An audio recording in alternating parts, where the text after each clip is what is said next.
Assalamualaikum warahmatullahi wabarakatuh. Berjumpa lagi dengan saya Yan Surono dalam pembelajaran fisika. Pada siang hari ini kita akan berbicara tentang fluida dinamis. Kemarin kita sudah berbicara fluida statis. Oke, sahabat semuanya, kita mulai dengan konsep fluida. Baiklah, eh, fluida ideal itu yang pertama tidak kompresibel, artinya adanya perubahan tekanan tidak mengubah volume fluida tersebut. Yang kedua, tanpa gesekan. Pada saat fluida mengalir, gesekan antara fluida dengan dinding tempat mengalir dapat diabaikan. Yang ketiga, aliran itu stasioner. Setiap partikel fluida mempunyai garis alir tertentu dan untuk luas penampang yang sama mempunyai laju aliran yang sama. Oke, jadi itu adalah kita meletakkan acuan dasar kalau seandainya Anda nanti mau melanjutkan perkuliahan di aerodinamika. Jadi kalau misalkan Anda mau meniru Bapak Profesor B.J. Habibie, Ilham Habibie, Anda harus kuat di dalam konsep fluida ini. Oke, berikutnya setelah Anda tahu konsep fluida ideal, saya lanjutkan tentang jenis aliran fluida. Aliran fluida itu ada dua model. Yang pertama laminer, yang kedua adalah turbulen. Laminer apa? Laminer itu adalah aliran yang lintasannya lurus-lurus saja. Dia tidak pernah serong, gitu. Jadi lurus jalannya, mulus gitu. Dan lintasan ini tidak saling bersilangan. Aliran laminer dijumpai pada air yang dialirkan melalui pipa atau selang. Itu biasanya. Sedangkan aliran turbulen, aliran yang ditandai dengan adanya lingkaran-lingkaran tak menentu. Jadi bulat gitu ya. Jadi kalau bahasa Jermannya itu muser-muser. Jadi kalau Anda lihat aliran air itu ada yang membentuk pusaran-pusaran. Nah, pusaran-pusaran itu kan artinya adalah turbulen. Nah, itulah model aliran fluida yang ada. Nah, itu bukan hanya ada yang Anda jumpai pada air, tapi fluida ini juga pada gas. Jadi kalau Anda lihat angin apa itu? Puting beliung, atau disebut dengan kalau bahasa Jermannya itu lesus. Nah, itu Anda tahu. Ya seperti itu kan membuat pusaran-pusaran seperti turbulen itu. Oke, itu jenis-jenis aliran. Baiklah, berikutnya yaitu pada persamaan kontinuitas. Jadi, debit aliran fluida adalah besaran laju fluida atau jumlah volume fluida yang mengalir persatuan waktu. Secara fisika dituliskan Q sama dengan delta V. V di sini volume dibagi dengan delta T, waktunya. Debit aliran fluida sesaat, nah ini secara matematis sekarang coba kita turunkan. Dengan delta T limit mendekati 0, ya jadi Q limit delta T mendekati 0, maka didapatkan debit air itu nilainya turunan pertama menurut teori L-Hospital-nya. Oke, jadi turunan dari volume terhadap waktu. Dan volume ini merupakan fungsi waktu. Oke, bisa dipahami? Nanti supaya lebih detail Anda bisa chat di komentar YouTube ini atau juga nanti akan saya lampirkan atau saya embed di latihan-latihan soal di deskripsinya. Oke, volume fluida yang mengalir setiap satuan waktu atau debit merupakan perkalian antara luas penampang dengan laju alirannya. Maka A itu luasnya dikalikan V velocity-nya, jadi kecepatan alirnya.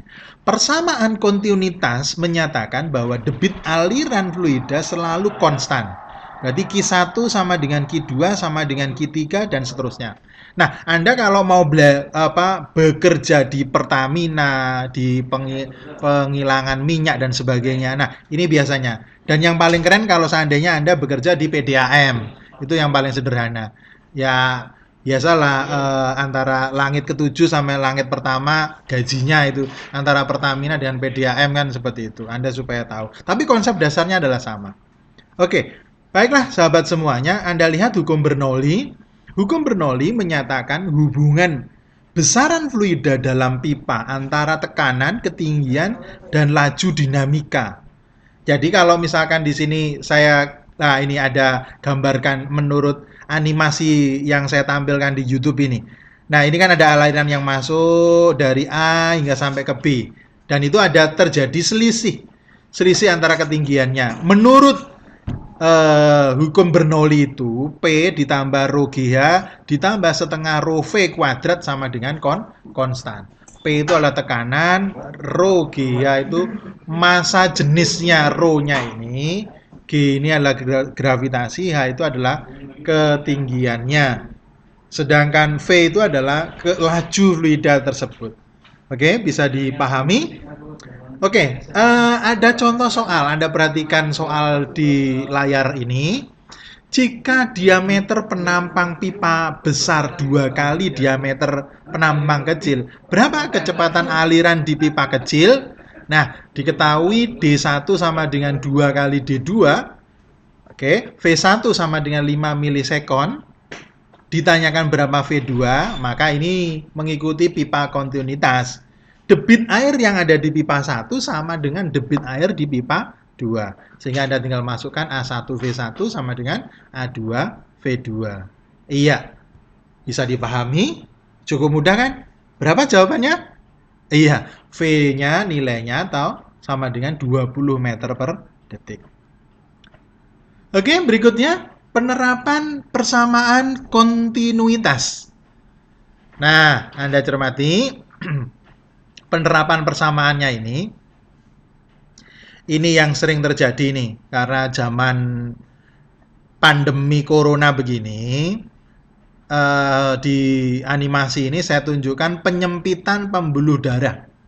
Pada pembuluh darah yang mengalami penyempitan, laju aliran darah lebih besar daripada laju aliran pada pembuluh yang normal. Sehingga ini biasanya ada punya penyakit yang namanya hipertensi. Kebalikan hipertensi apa? Oh iya, namanya hipotensi. Luar biasa, Anda hebat.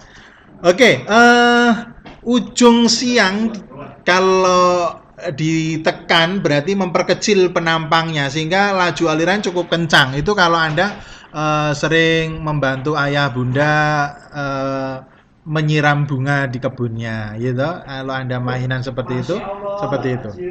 Oke. Berikutnya penerapan hukum Bernoulli. Ya, hukum Bernoulli contoh sederhananya yaitu teorema Torricelli. Nah, di Torricelli itu kalau Anda lihat tandon air itu, ya, ada tandon air misalkan di bawahnya itu ada lubang kecil, ya, maka laju alirannya didapat adalah V sama dengan akar 2GH. H di sini adalah ketinggiannya. Oke. Untuk pembuktian rumus ini bisa Anda tanyakan ke saya langsung, nanti kita buktikan pembuktian teorema Torricelli. Nah, ini Anda lihat aja, Anda cermati. Nah, kalau Anda mengerjakan soal-soal hukum Bernoulli nanti saya kasih triknya yang namanya dilirik saja selesai.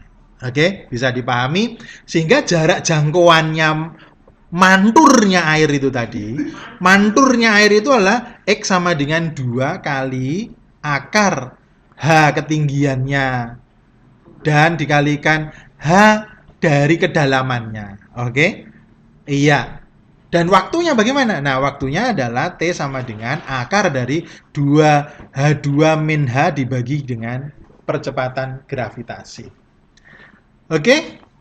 Bisa dipahami? Iya. Cukup mudah kan? Oke, kita lanjutkan penerapan hukum Bernoulli. Nah, penerapan hukum Bernoulli ini Anda lihat efek Venturi ini contohnya. Jadi atau ada orang yang bilangnya pipa Venturi boleh gitu. Efek Venturi terjadi pada fluida yang mengalir melalui sebuah pipa yang menyempit, lalu melebar lagi pada ketinggian yang sama. Efek